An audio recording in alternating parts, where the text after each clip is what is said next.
ដេចតេជោហ៊ុនសែនបញ្ជាឲ្យកងកម្លាំងប្រដាប់អាវុធគ្រប់ប្រភេទត្រូវវាយគ្រប់ចំណុចដែលខ្មាំងវាចូល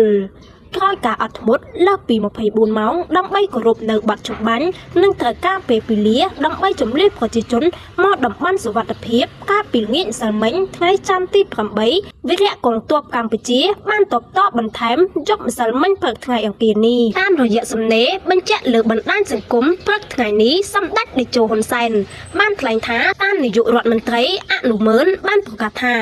នឹងប្រើកម្លាំងវាយយក11ចំណុចដែលយើងមិនច្បាស់ថា11ចំណុចនោះនៅកន្លែងណាខ្លះដើម្បីងាយស្រួលកុំឲ្យលំបាករកកន្លែងកងកម្លាំងប្រដាប់អាវុធគ្រប់ប្រភេទរបស់យើងត្រូវវាយគ្រប់ចំណុចដែលខ្មាំងវាចូល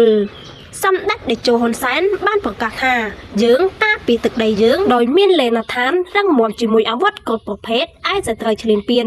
ត្រូវចល័តវាចូលទីតាំងយើងពួកគេមិនអាចទូលលេនដ្ឋានបានមកទេហើយក្បាលពួកគេក៏មិនមែនប៉ាន់ដៃដែរស្ថានភាពនេះផ្ដោតប្រៀបឲ្យយើងអនុវត្តយុទ្ធវិធីកំទេចកម្លាំងរស់របស់សត្រូវតាមរយៈការចាត់តាំងទប់ទល់